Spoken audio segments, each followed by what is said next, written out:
안녕하세요, 손쌤입니다. 오늘은 29번째 시간으로서 지난 시간에 봤던 만국 공법이나 그리고 사회 진화론에 맞서서 이제 개항을 하게 되는 모습을 한번 보겠는데요.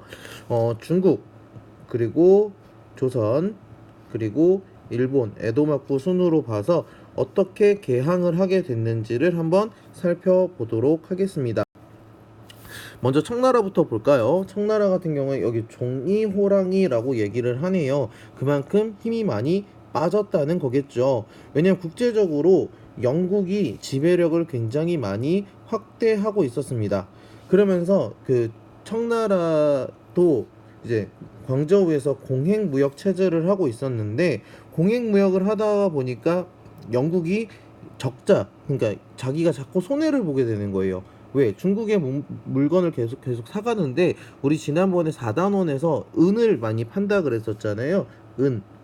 그래서 은을 화폐로 사용하는데 자꾸 은 지출이 늘어나니까 영국이 아편이라는 건 마약의 일종인데요. 마약을 밀무역을 해서 은을 다시 가져가는 그런 무역 체계를 펼치게 됩니다. 그러다 보니까 청나라 입장에서는 자신의 그 국가의 재정인 은도 보호할 뿐만 아니라 아편 밀무역도 끊고자 아편을 금지하는데, 이 금지하는 것이 빌미가 돼서 제1차 아편 전쟁이 발발해요. 근데 영국은 이 당시만 하더라도 굉장히 크게 발달하고 있는 나라였어요. 유럽에서도 손꼽히는 나라였기 때문에 자연스럽게 영국이 승을 하게 됩니다. 그러면서 맺은 조약이 바로 난징 조약이에요. 5개 항구를 개항하고요. 홍콩을 영국에게 뺏기고요. 관세 자주권도 상실하게 되는 불평등 조약을 맺게 됩니다.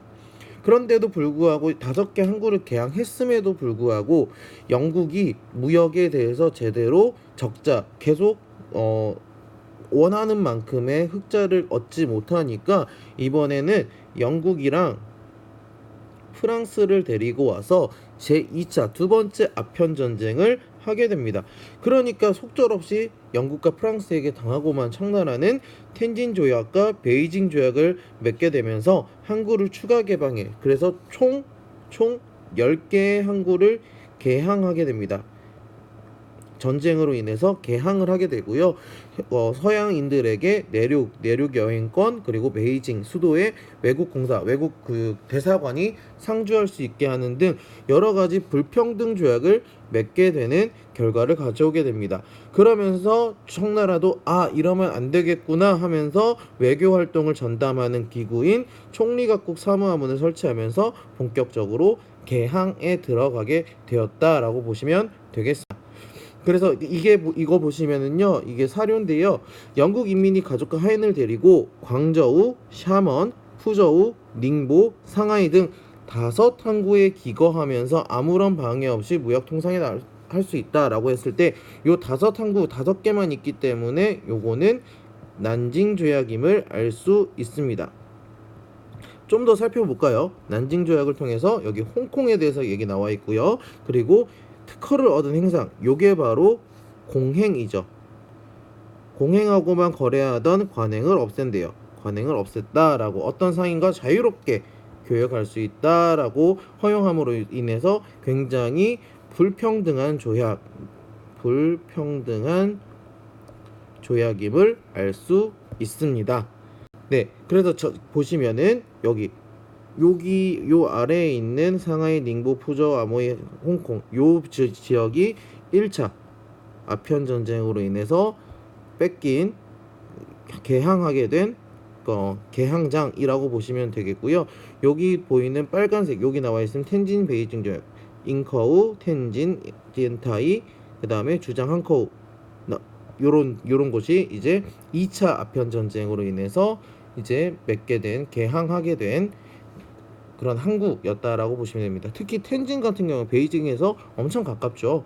그런 불평등한 조약이었음을 알 수 있다라고 보시면 되겠습니다.